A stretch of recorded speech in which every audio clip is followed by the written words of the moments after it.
tonight's reading, we are returning to the Infernal Dictionary, classic book, poetic demonology, picking up where we left off with Berith.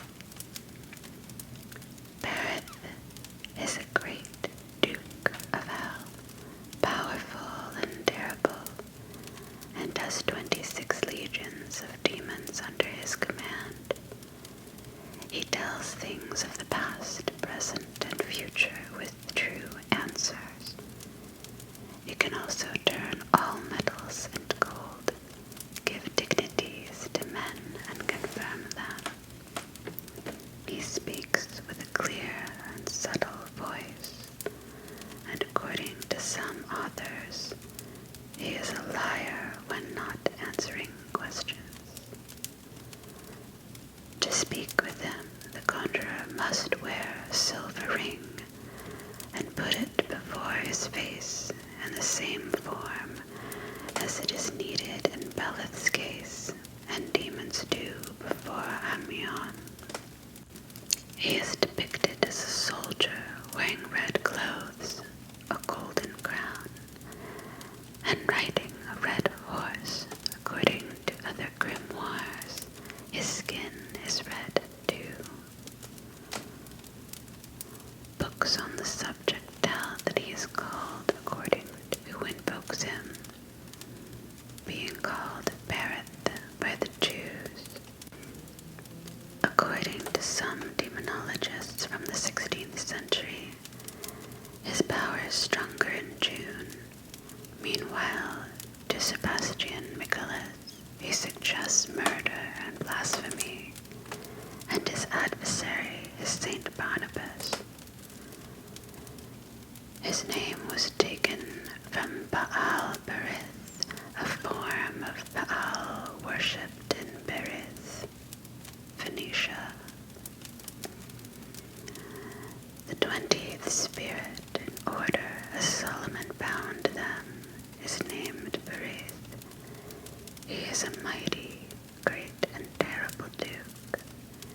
He hath 2 other names given unto him by men of later times, Baal,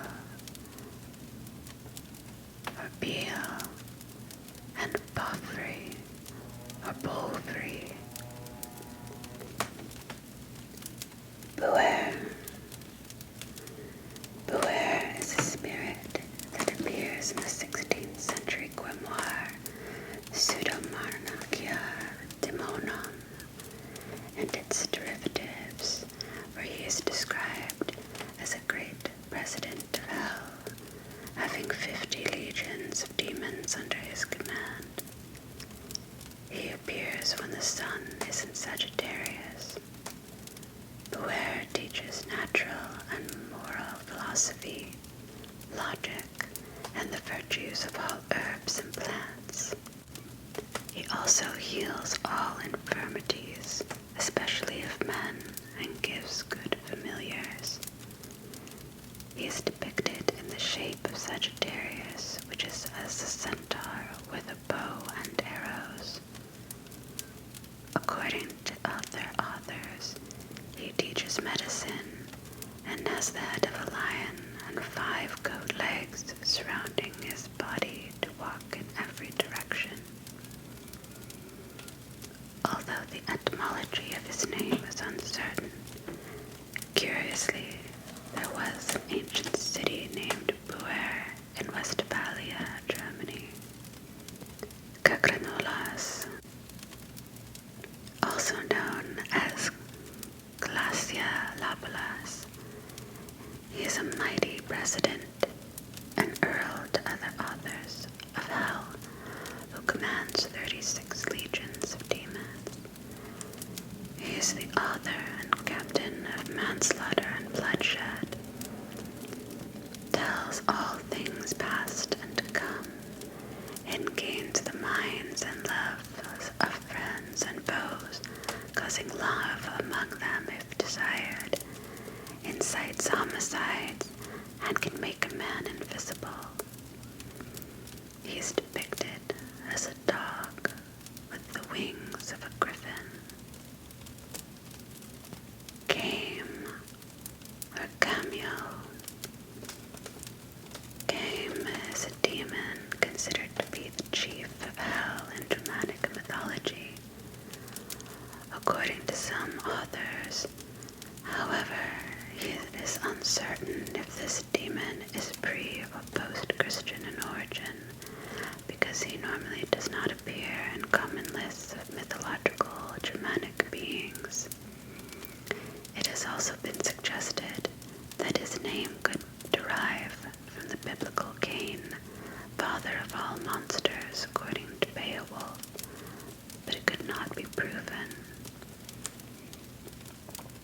According to myth, he can imitate the voices of all animals and manifest himself in human form when answering questions.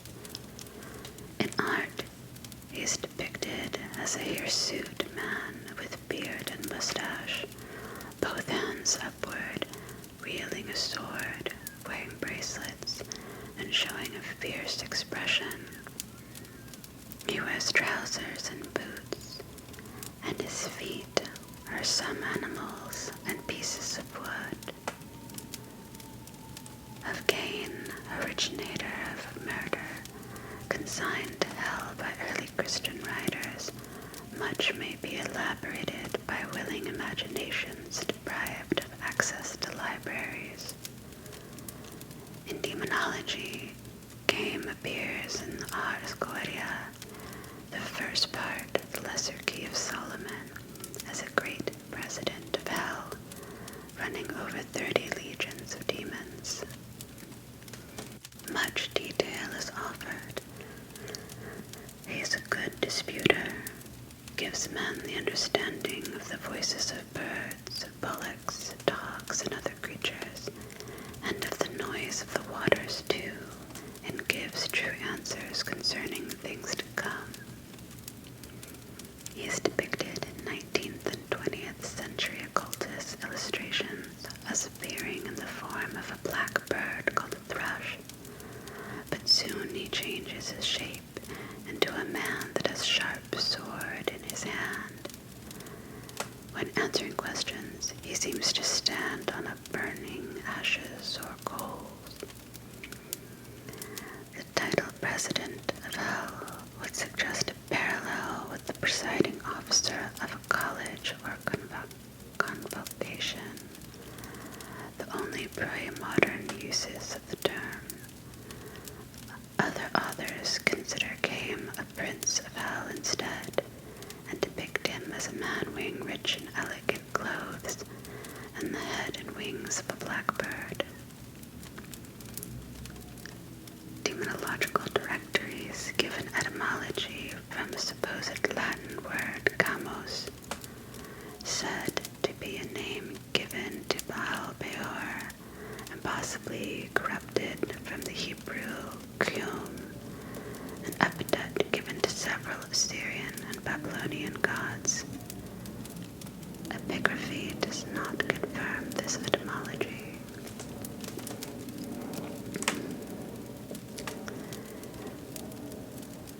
Gabriel, also known as Naberius, he is the most valiant Marquis of Hell and has 19 legions of demons under his command. He makes men cunning in all arts and sciences according to most authors, but especially in rhetoric, speaking with a hoarse voice. He also restores lost dignities and honors, although to Joanne Weyer he procures the loss of them. Gabrius appears as a three-headed dog or a raven. He has a raucous voice, but presents himself as eloquent and amiable.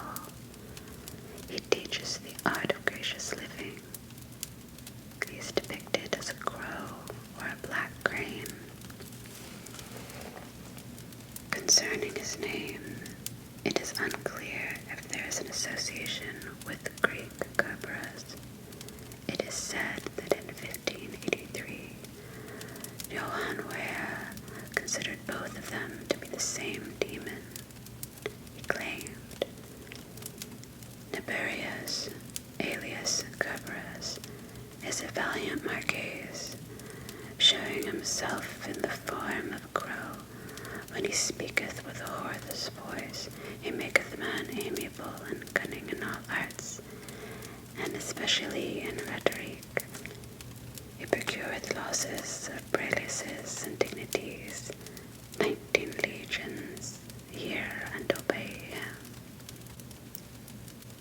Eurynomy is possibly a different name for Eurynamos, or the Greek god of death, and prince of hell who feeds upon corpses.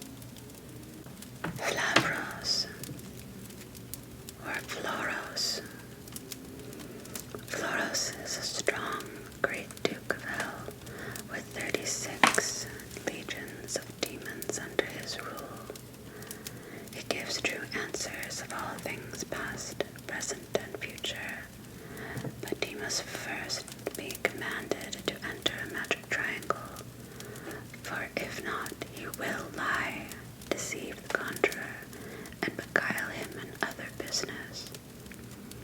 But if he enters the triangle, he will answer truly, and gladly speak about divinity, the creation of the world, himself, and other fallen angels. He can also destroy all the conjurer's enemies by burning them up. If the magician requests it, he will not suffer temptations from any spirit or in any form. Commonly, people represent him as a humanoid leopard with big claws.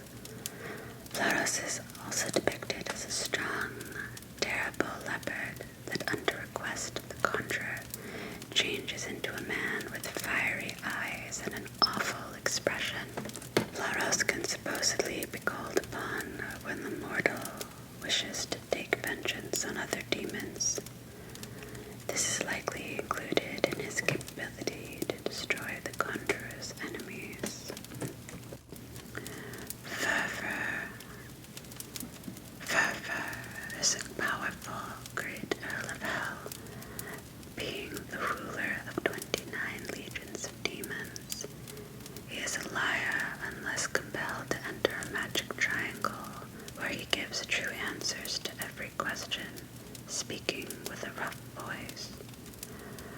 Fervor causes love between a man and a woman, creates storms, tempests, thunder, lightning, and blasts, and teaches on secret and divine things. He is depicted as a hart or winged hart, and also as an angel. To some authors, he changes from hart into angel when compelled to enter the magic triangle. Grimoire, or Grimoire. Grimoire is a strong duke of hell that governs 26 legions of demons. He tells all things past, present, and future, about hidden treasures, and procures the love of women, young and old, but especially maidens. He is depicted as appearing in the form of a beautiful woman with the crown of a duchess tied around her waist, riding a camel.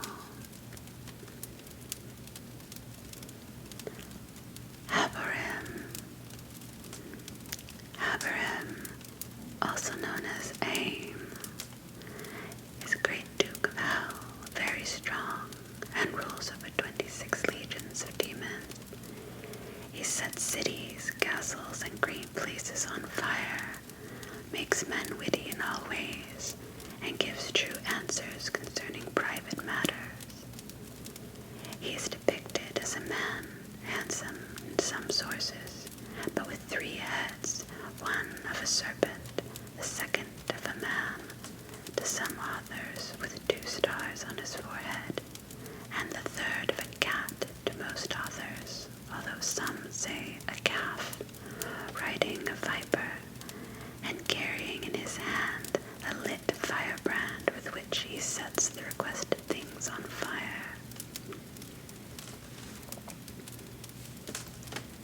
Epos. Epos is an earl and powerful prince of hell, a duke to some authors, who has 36 legions of demons under his command. He knows and can reveal all things, past, present, and future. Only the future to some authors, and past and future to others. He can make men witty and valiant. He is commonly depicted with the body of an angel, the head of a lion, the tail of a hare, and the feet of a goose, less frequently in the same shape, but with the body of a lion, and rarely as a vulture. Leonard, or Master Leonard, is a demon or spirit, Grand Master of the nocturnal orgies of demons. He is represented as a 3-horned goat with a black human face. He marks his initiates with one of his horns. Infernal powers obtained from the worship of Master Leonard range from metamorphosis into monstrous animals, or men to flight as an incubi. It may be possible that the goat-like figure Leonard is related to the ritual described in Leviticus 16:8 concerning Azazel. And Aaron shall cast lots upon the 2 goats, one lot for the Lord, and the other lot for the scapegoat. And Aaron shall bring the goat upon which the Lord's lot fell, and offer him for a sin offering. But the goat on which the lot fell to be the scapegoat shall be presented alive before the Lord, to make an atonement with him, and to let him go for a scapegoat into the wilderness. There is mention of a Master Leonard in the Dictionary of Phrase and Fable, published in 1898, in association with the alleged deity of the Templars, the Baphomet, or Goat of Mendes. Black banquets are thrown in Leonard's honor, where aborted kid goats are eaten without salt, and boiled with reptiles to sully the sinfulness nature of the clean meat. Leonard has been known to take other forms, and there is some connection to the legend of the werewolf. He has been known to appear as a handsome soldier, a favorite of many demons. In this form he will seduce a young lady and take her to the wilderness, where he will lay with her and ejaculate cold semen. Any child resulting from this union will be stillborn, an offering for sin, again echoing loosely the story of Aaron. Lucifer. Lucifer is a Latin word meaning light bearer, from lux, lucis, light, and fair, to bear or to bring. A Roman astrological term for the morning star, the planet Venus. The Lord Lucifer was the translation of the Septuagint Greek Sophoros, dawn-bearer, Greek Sophoros, light-bearer, itself the translation of the Hebrew Hallel ben Shahar, son of the dawn, used by Jerome in the Vulgate, having mythologically the same meaning as Prometheus who brought fire to humanity. Passage 14:12 from the book of Isaiah referred to one of the popular honorific titles of a Babylonian king. However, later interpretations of the text and the influence of embellishments in works such as Dante's Inferno and Milton's Paradise Lost led to the common interpretation in Christian belief that Lucifer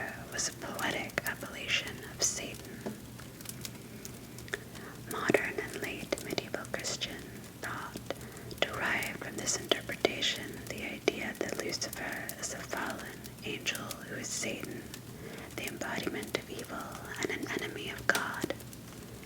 In Christian literature and legend, Lucifer is generally considered to have been a prominent archangel in heaven, although Book of Ezekiel 28:14 says, "You were the anointed cherub who covers, and I placed you there." In the fully developed theme of the War of Heaven, Lucifer had been motivated by pride to lead a revolution against God. When the rebellion failed, Lucifer was cast out of heaven, along with a third of the heavenly host, and came to reside in the world. Many modern Christians have followed tradition and equated Lucifer with Satan or the devil. The King James Version of the Bible, which has been enormously influential in the English-speaking world for several centuries, retains the reference in Isaiah 14:12. In addition, a parallel description of Lucifer's fall is thought to be found in Ezekiel chapter 28, a prophecy against the king of Tyre, which contains a lament over an anointed cherub who was in the holy mountain of God.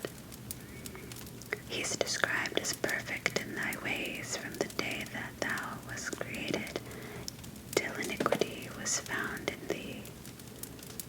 The passage goes on to describe this being's expulsion from the mount of God, apparently because his heart was lifted up because of thy beauty. Thou hast corrupted thy wisdom by reason of thy brightness. Afterwards, the passage describes the eventual fate of this corrupted cherub. Therefore will I bring forth a fire from the midst of thee. It shall devour thee, and I will bring thee to ashes upon the earth in the sight of all of them that behold thee. All they saw, all they that know thee among the people shall be astonished at thee. Thou shalt be a terror, and never shalt thou be any more. There is a dispute between the accurate translations in Ezekiel 28 concerning who is being addressed and the description of the address itself. The Hebraic translation of "Thou art the cherub" breaks gender violations of the written language. At, as it is used in the previous translation, is a feminine pronoun, while kerub is a masculine one. At can also be used as a genderless direct object of a verb, yielding its objective form. For these reasons, some translations interpret this passage as "the cherub I created for you, the king of Tyre." This distinguishes the fall of the man who was protected and brought to great wealth by God's graces and overseeing hand, given the cherub he was appointed, from the cherub. In this translation, God's wrath was directed at the man who gave up his perfection for commerce and self-gratified intelligence. The cherub was both the agent of the protection of the king and also facilitated the destruction of him. On the same platform, the use of Eden as a proper noun is argued to be out of context and most likely takes the descriptive form pleasure, luxury, delight. In addition to Isaiah and Ezekiel, various Old Testament scriptures referring to occult powers such as witchcraft, more theological details about fallen angels can be found in the pseudo-epigrapha, which are generally not considered canon. In the book of Job, Satan, who has been wandering the earth, has a discussion with God and makes a deal with him regarding Job, the terms of which change in increments throughout the story of Job.